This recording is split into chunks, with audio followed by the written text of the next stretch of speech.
Welcome back, everybody. I am very, very excited about today. We're going to talk all things future and how do we position and build new businesses and transform and disrupt the industry. And one of the industry leaders in this game is Future World, and Jan-Adriaan du Plessis is with us this morning to talk about a younger version of a consulting career about himself, but also just about the exciting things that he's doing. And I'm sure we're going to learn a lot. I am very excited about the stuff that I'm going to learn today. We've met a few times, and we had a prep session before this, and just talking to him about this topic today, about our future and how our companies do this differently, got me really excited about today. So I'm super excited. Good morning, Jan-Adriaan. How are you? I'm good, Christo. Thanks for having me. Also excited about this discussion. If I was not excited about chatting about the future, I shouldn't be doing what I'm doing. So thanks for having me. Yeah, indeed.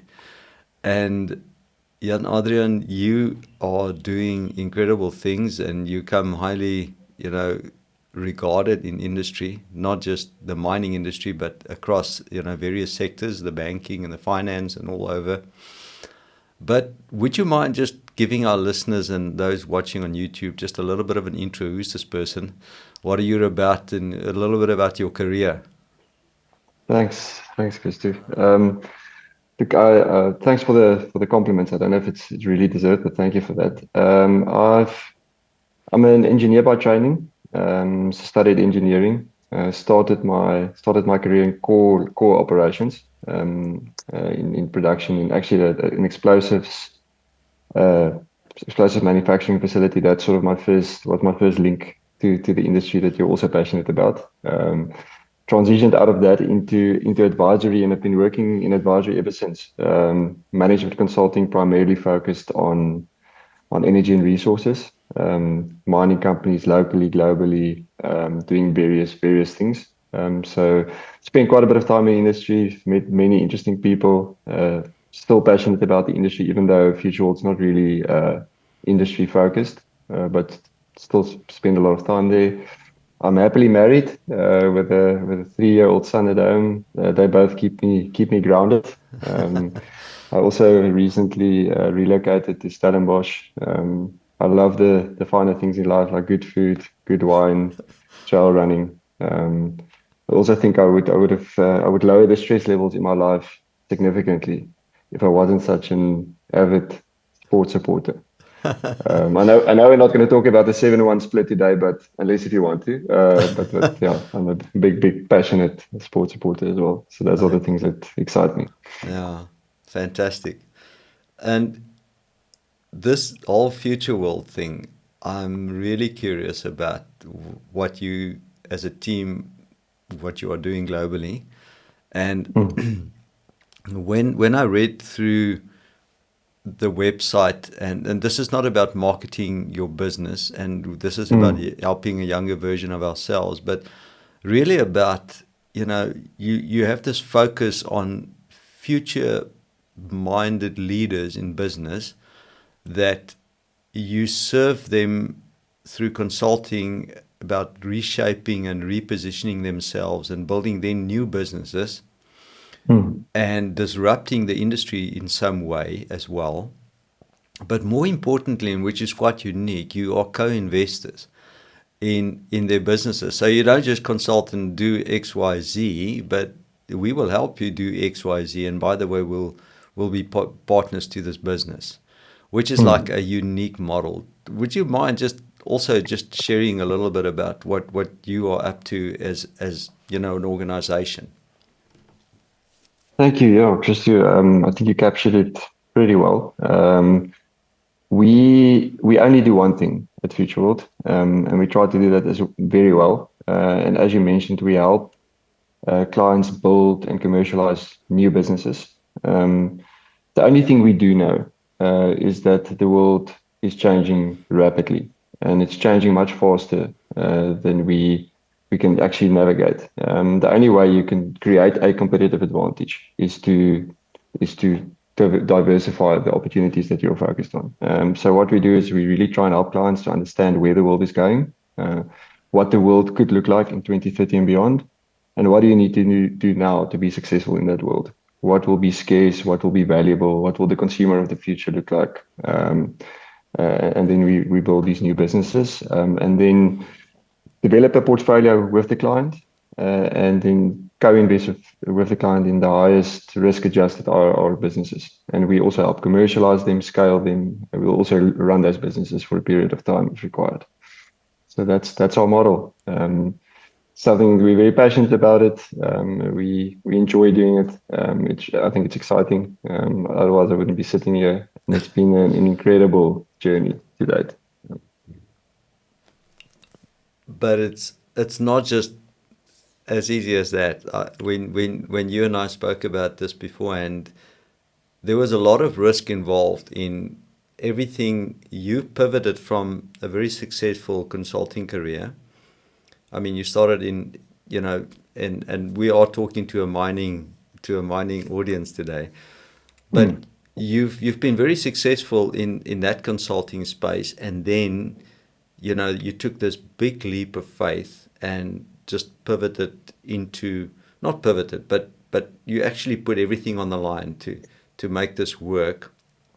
And if you were to talk to somebody or a younger version of yourself today about making these like big leap of faith decisions, what would you tell them? Go for it, or be a little bit cautious? Are there like things to consider before you do it? How do you do that? Well, I think Christo, it's not an easy question to answer, and I do reflect on it quite a lot.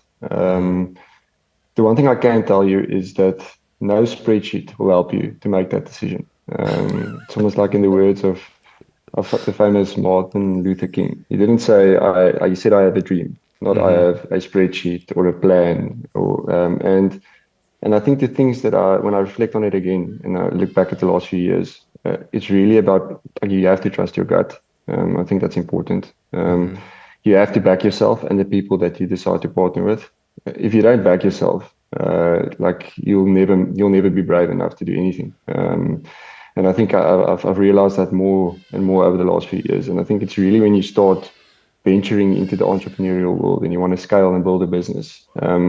It's easy to do it when you're on your own, but when you need to start employing people, and you need to be confident that you can grow this business. And if you're not, you're never going to grow. It's always going to be a one-man show. And that's the thing. You need to back yourself. You need to have conviction about what it is that you want to do, and that it's valuable, and that clients will find it valuable, and do it with people that you enjoy working with. For me, life is really about relationships. And if it wasn't for my partners and the people that I work with every day, I wouldn't want to do what I'm doing. That's awesome. You had, I think, relationships as the number one topic when we spoke about what are you passionate about talking about today.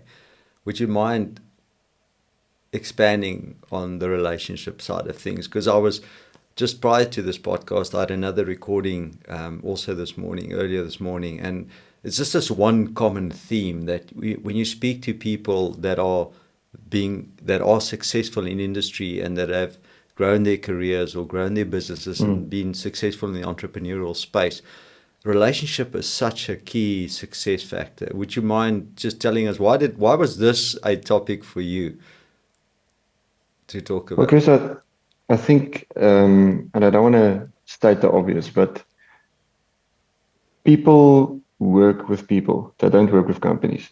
And people buy from people. They don't buy from companies. I think even the clients that we work with today and the clients that I've worked with for many years, I call many of them friends. It's people that I enjoy working with. I enjoy spending time with. When I interview someone or when we interview someone, you always obviously try and go through a rigorous process, but this sort of the game changer for me is this the person that I actually want to spend time with? Because clients will have the same view. Is this someone that I enjoy talking to, that I find interesting, that I want to spend time with, that I can trust, that I find authentic? And I think that's important. Authenticity and just enjoying who you work with on a daily basis. So that's where relationships come in, and the partners that I work with in our business, or people that I've spend many years with. I would go in the trenches. I would go to war with. It's people that I trust implicitly and that I really enjoy spending time with. So relationships for me is fundamental in what we do. Otherwise, you wouldn't enjoy what you're doing. Yeah, you are not stating the obvious, and sometimes it's the simple things in life that are just so important because it's Mm. foundational, and the anything else on the relationships you want to talk about that is have relationships gone wrong? Of course, of course. I think um, when you have good relationships with people, it's sometimes difficult to have the tough conversations that you need to have. And one of the things that I learned early in my career, and I'm not saying that I'm good at it, but if if relationships go south or something goes wrong, walk to the fire and have the difficult conversation immediately. That, and it's challenging, especially when you have developed a very strong relationship over a long period of time. And it's I've had to have many tough conversations in the last 3 years. I think the other thing that's also quite challenging is if you work for a big corporate, people sometimes get lost in the shadows. And if you have a small business that you want to grow, that you're personally invested in, you don't have that luxury. Yes. And there's no such thing as a complete bulletproof recruitment process. So sometimes you do make mistakes, and Yeah. then in those instances, you also need to do the right thing for that individual and for the business. So those things are tough. It's not easy. Someone that's passionate about relationships and working with people, I think that it's difficult to go through those processes, and emotionally quite draining. Do you have a recipe of dealing with that sort of tough conversation? It's quite challenging, but I think the main thing is just to be honest with people. People appreciate that, even if it's difficult, a difficult conversation to have. I think over time, when people reflect on that, they appreciate the honesty. Mm. Even if it's not a nice message, rather be honest. I think you do people a massive disservice if you're not honest with them. Yeah. So that's sort of what I try and do, even if it's difficult.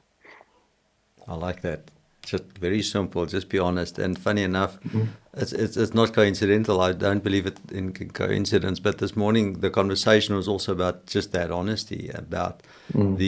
we are in a people business. We can talk about the future. There are dreams that we think about, or how do we bring that future into the present is just a people game at the end of the Mm. day. Priorities was another topic that's passionate for you, or you're passionate about. Why did you choose that topic? The when you it's also I chose that topic because it's also something that I've reflected on recently. Um, when a few of us bought into this new venture 3 years ago, we had a vision, uh, we had aspirations of achieving big things, and we set ourselves some very specific priorities. When you get extremely busy, when the race starts, it's very easy to fall into a trap of becoming extremely process driven, and just playing what's in front of you instead of Okay. sticking like going back to what you committed to because you had conviction when you made those commitments. So priorities is important, and always and making time to reflect, because what we don't do when we get busy is we don't set aside some quality thinking time and just reflect on what we're busy with. Are we still on track? Is this actually what we want to do? Because the great thing about running your own business or being an entrepreneur is you can do what you want to do. Yeah. Um, and if you venture down a path and you don't enjoy that and it's not working, just course correct. You can make that call. So that's also one of the things that I love about our business. If something doesn't work, or if we've gone in a specific direction and we feel like this is not really working out for us, we just change direction. We make a decision and we change. But focus on your priorities, focus on your aspiration, and make time to reflect. That's the only way you really course correct. If you reflect and make conscious decisions to change direction if required.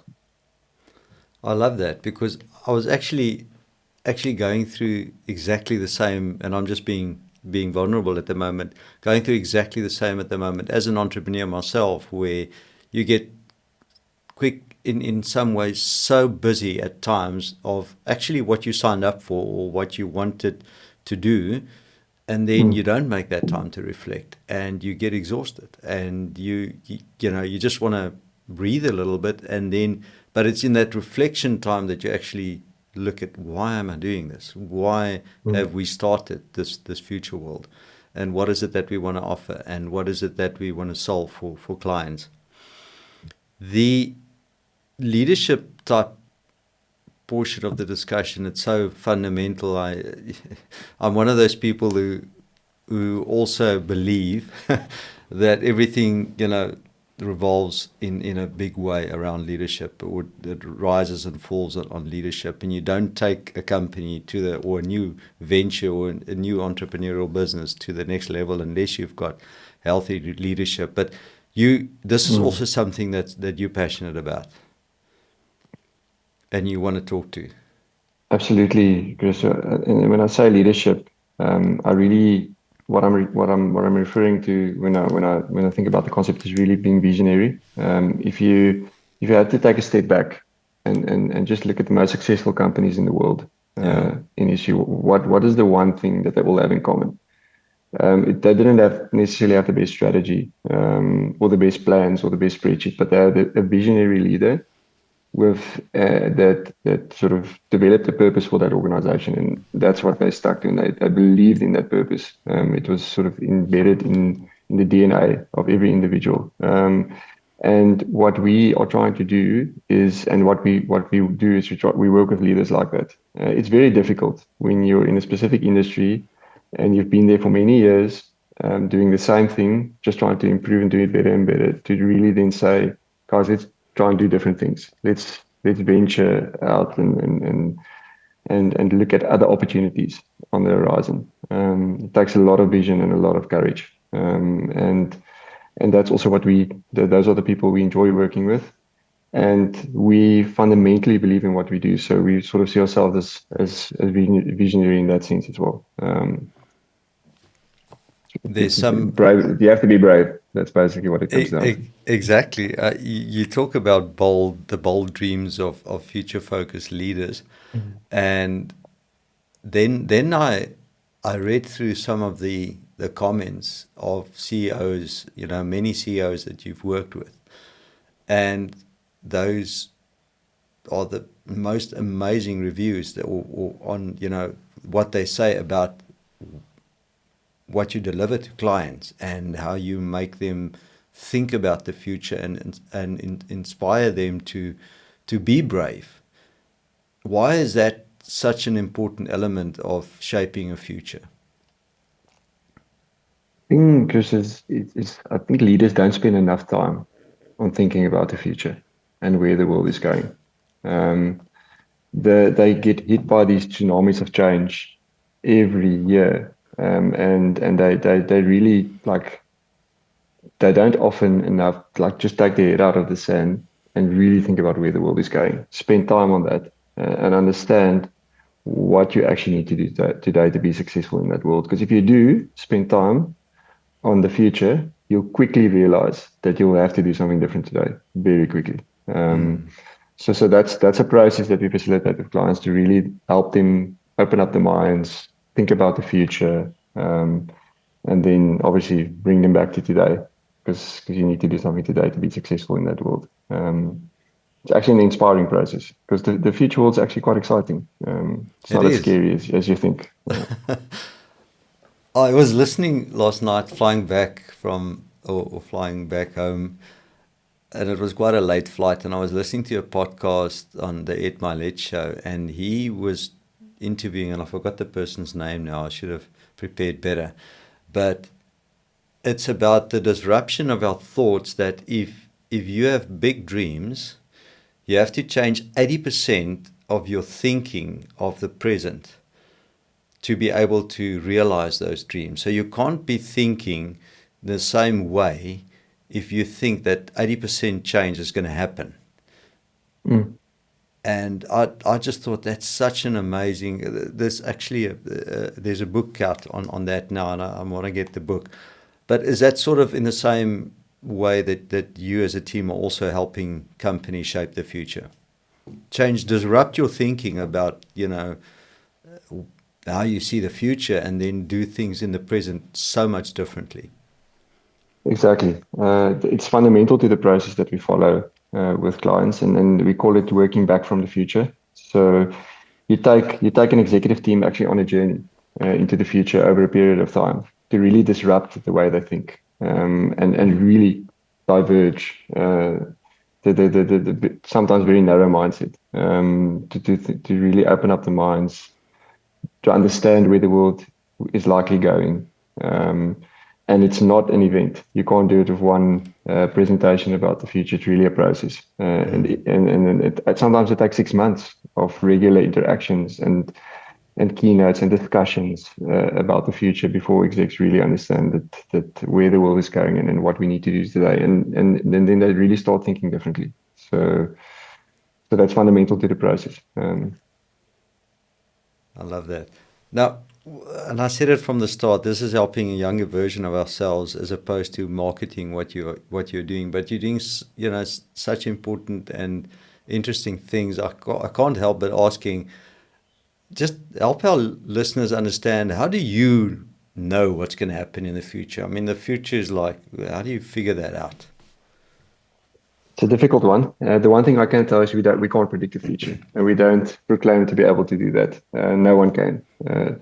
We try and create the best case view of scenarios of what the world could look like. We do a lot of research, speak to a lot of people. We have a whole global network of speakers and subject matter experts in very specific fields, and we leverage that network extensively, and then obviously do a lot of research and doing that over a significant period of time, keeping tabs on very specific signals in the market. You start creating quite a confident view of what the world could look like in the future.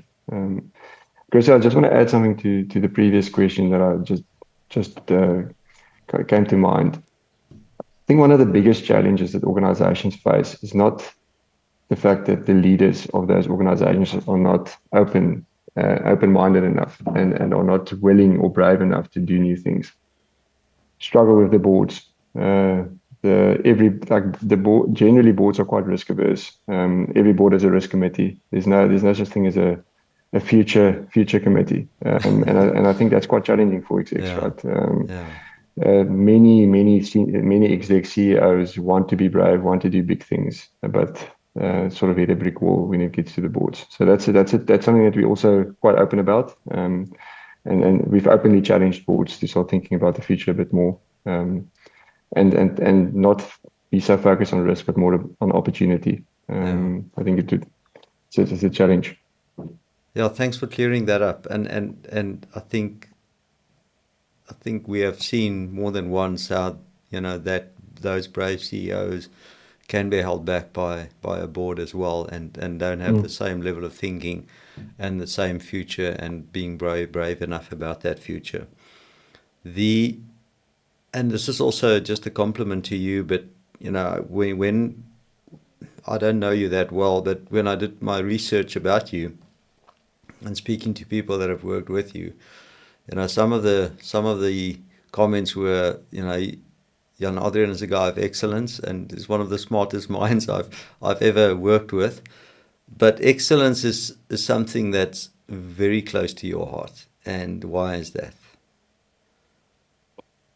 Christy, the one thing that I learned very early in my career is that no one cares more about your career than yourself. And the faster you realize that, the better. I think people underestimate the impact that small things has on your personal brand. Every mail that you send, every document that you send for review, every interaction that you have, meeting that you facilitate, you represent your personal brand.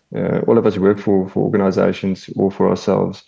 And I think people sometimes forget that you actually, in most instances, represent yourself.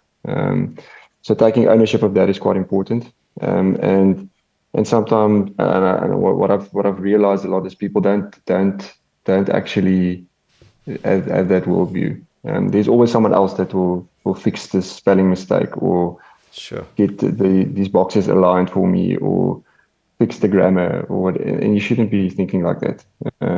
Every single time you send something or communicate or interact with someone, you present your brand. And I think that's important to always remember. Excellence and absolute quality. Not that I don't make mistakes, I make many mistakes, but just being conscious of that is quite important. I love that. Yeah. And I've heard that before, but I don't think I've heard it in this context. Every single time you send the mail, every single time you do that one slide on that presentation and the boxes are not aligned or whatever that may be, that's your personal brand. That's you talking. Wow. Anything else on that one? There must be more than that. I mean, have you seen this? Have you seen this go badly, where you know the lack of excellence has caused problems? Yeah, many times. One of the values that we try and instill in our business is, or two of the values that sort of go hand in hand is absolute quality and accountability. And the last thing we want to do is grow and build an organization with all these different layers where people review and there's another layer of review and no one really actually ever takes accountability for what they deliver. Um, with that, obviously the flip side of that is there's risk in that, right? So if Yeah. you tell people you take absolute accountability, you need to live that every day. You can't then continuously look over people's shoulders, fix their mistakes, and otherwise they will never take accountability. And that's sort of the balancing act for us. I think something that I personally struggle with a lot. And sometimes you need to allow people to make mistakes. That's the only way they learn. So it's still something that I struggle with. I still struggle with the hands-off approach at times. I do get involved and probably too involved at times Yeah. to make sure that what we send to a client or what we communicate is up to sort of my view of what quality is. Yeah. And it's difficult. It is one of the toughest things that I've also experienced is being hands off and allowing people to make those mistakes, standing back and Mm. you can do this better, or you can say this better, or you can facilitate this better, and or that you can deliver this message better, and it's the only way they will grow. And Mm. sometimes like you cringe when you look at that, and yeah, how can we do that better as leaders? Because I'm still struggling with that. I mean, I'm just being honest. Because the only thing is if I think about the people that I work with on a daily basis, the only thing that I really want as a leader of a business or one of the leaders is people I just want to see that growth and ownership. Ownership is important, right? You can, if you've reviewed a set of minutes for the sixth time and you correct the same mistake for the sixth time and the individual sees that, then it becomes extremely frustrating. Mm, But I think people must just take the feedback on board. I think it's important. yeah, Try and learn from that. Don't just accept all the changes and send a document out without seeing it as a learning experience. yeah, yeah, So that's what I try and do. Don't just correct things. Try and guide people. Give them opportunity. If something's really not good enough, just send it back and say, please, better effort is required here. yeah, Because just think. I think people need to think. And that's where the whole trap of becoming too process driven becomes a challenge, right? yeah, Where if you get into that environment where people get so comfortable that someone will review and correct and yeah, fix, and then you're in a very dangerous space. Because what that does, it sucks everyone a level down, sucks everyone into yes, the process, and uh, no one thinks about the future, where we're actually going, and what we're trying to achieve. So it's a balancing act, I would say, but yeah. difficult. I can't tell you if I've cracked it. I haven't. Actually. But it's also quite. I've never thought of it this way in terms of when the quality is right, the speed of at what you're doing it just accelerates because there are Mm, not 3 or 4 or 5 reviews before actually delivering the final product. It's like even developing a new product or a new service. It is if everybody puts excellence into the effort and that it is their best representation of their brand, then there's speed. absolutely. Yeah, never thought Very of it much that so. way. Mm. Yeah, I think there's speed and there's more time to think. Because if you stop thinking, then you're in trouble as well. Um, How important is thinking? I mean, you mentioned that now, but talk more to that. I want you to elaborate there. There's a lot there. It's there's a lot in thinking, and it's also something that I wouldn't say I've cracked. It's something that I still reflect on, but it's important to make time to think. Um, when you're driving home in the afternoon, when you go and get a coffee, when you go for a run in the morning, to really think about what it is that you're busy with. Could be a project, it could be a business that you're commercializing, it could be what you spend your time on at home. To really just think a little bit and reflect. It's incredibly important. If you stop thinking, you're in big trouble. But we don't make time for that because we're so busy and so focused on the next task at hand, that we don't do that enough. So thinking time is in quality thinking time is very important. And it's interesting that, and I find it more in the entrepreneurial space, that entrepreneurs are very focused on making that time to think. Entrepreneurs have to make time to, whether it's meditate or prayer time or whatever, but reflect on Mm, what they're doing in the present and how does that change or shape the future of what the dream is, and whether they want to be. Have you seen that as well? That it's more in the entrepreneurial space, or is it just everybody? But I do think, and some of the people that have been on this podcast are straight in a corporate role and or in a corporate environment, and they do subscribe to the same, the importance of thinking, the mm. importance of that. What's your view on that? I would Is say it more if I entrepreneurial, or is it a balance? yeah, if I reflect on my own journey, do I spend more time thinking now than I did when I was still in the corporate role? Absolutely.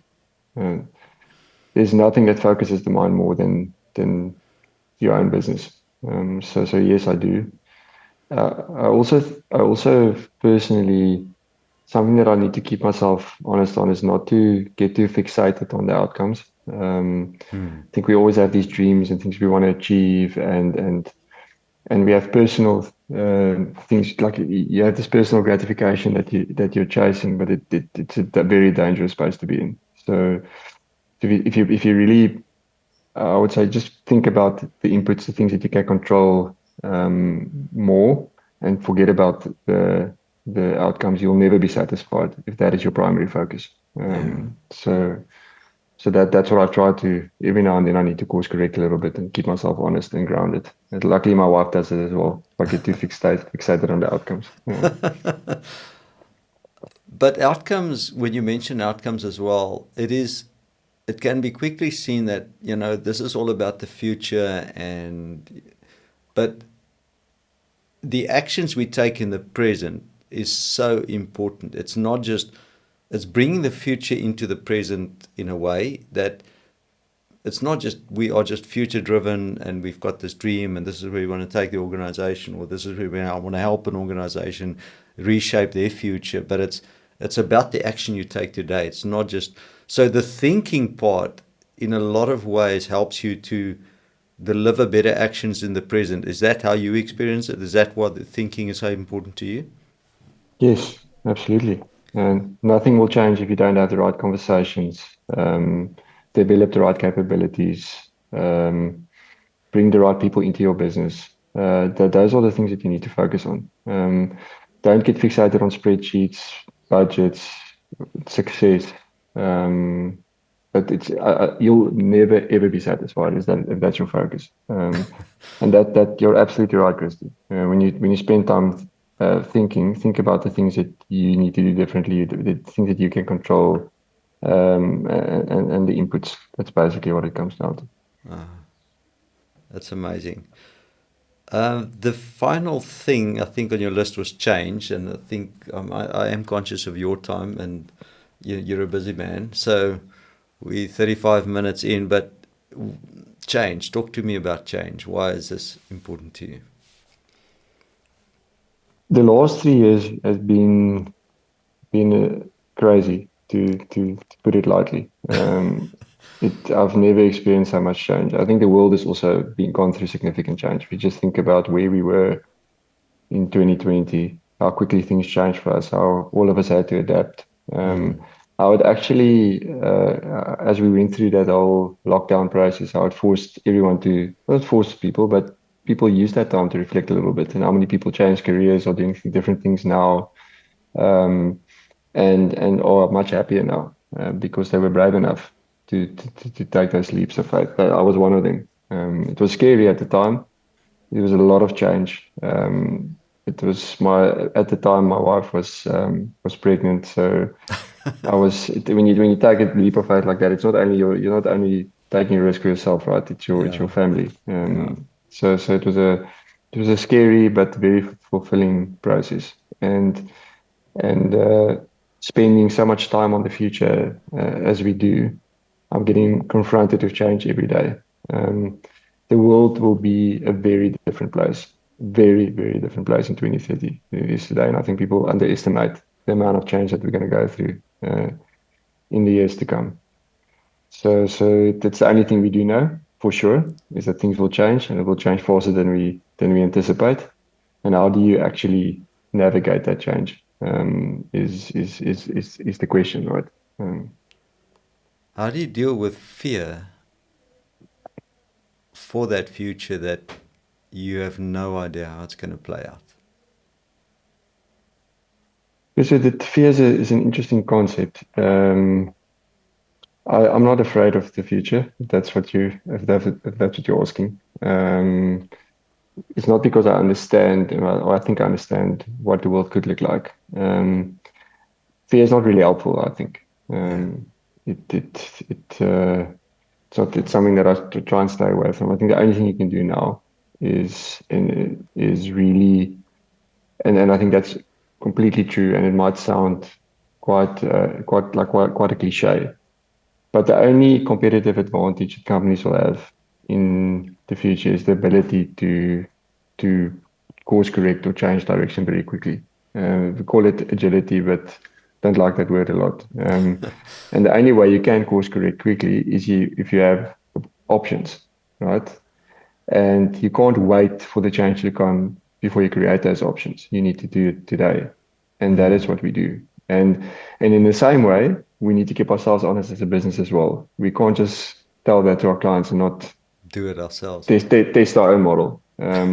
So we continuously look for new options, new ways that we can diversify our business, new businesses that we can invest in, and that's the model. So don't be afraid. Just make sure that you spend the time thinking about the future, and that's also something that every leader should do. You should spend time every single week thinking about the future, reading about the future, educating yourself.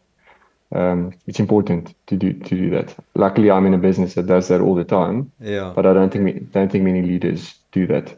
Just set aside some time to read, understand, educate yourself. Important. This has been.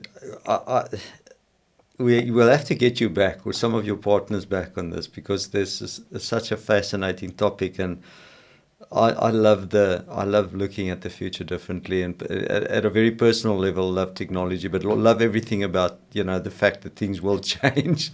I agree with you. I don't fear the future, or even people talking about AI and how this how we need to be fearful of that. The human brain and what we have as humans, the creativity, and how we Mm. shape our future, and we do shape our future, and we bring that future into the present into the present is something that I'm not afraid of. But we'll Mm. have to get you back. We've run out of time, Jan-Adriaan. This is so deep. I cannot believe how quickly the time has gone, and you've got to move on to your next thing. Any final words that you would like to leave with a younger Jan-Adriaan, or a CEO out there or a leader out there that you just want to leave with us as a final thought? Because I think something that and maybe this sort of pulls elements of the discussion together into sort of our mantra, and something that I also aspire to and fundamentally believe in is that with understanding, so if you really develop an understanding, you can design and create any future that you want. So spend the time to understand where the world is going, develop a plan, and then create the future that you want. That is what I fundamentally believe. That's what we try and do every day. And then as an entrepreneur yourself, I think that's also what you are doing. So that would be my parting message. Thank you, thank you so much, Jan-Adriaan. It's been an absolute pleasure. And where do people get hold of you if they want to reach out to you or your organization? So obviously we have a website, and people can contact me directly, LinkedIn, or just via the website if they want to get all of us, even if it's just for a discussion. More than welcome. Fantastic. Jan-Adriaan, thank you so much. We will leave you to go and do the stuff in the present that will change the future. And thank you so much for being on this podcast this morning. And to our listeners and viewers, we'll be back in a short bit just on the recap. And have a fantastic the rest of your day, Jan-Adriaan. Thanks a lot. Thank you, Christo. Thanks for the opportunity. Really enjoyed the discussion. Thanks, man.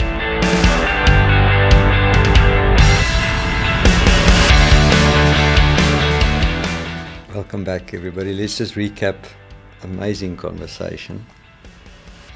So, the 5 things that stand out for me is the importance of relationships inside and outside of the business world. Then, making sure you prioritize what's important for you. Number 2. Leadership. We can talk about the future, but the future is also about people. Excellence. Build your brand. Every email you send, every interaction you have, every PowerPoint slide that you put together is a reflection of your personal brand. Make sure you look after that. Change is inevitable. The best way to position yourself with that change is understand, have a view of the future, and put action plans together. And if you can control it, you control that. If you can't, pivot and make a difference. Thanks a lot for listening this week. Thanks for watching. We really appreciate your feedback as well. Please do so at www.theminecoach.com. If you've got ideas or plans, you're welcome to reach out to us. And thank you for listening every week. Enjoy your mining. Enjoy what you do. Cheers.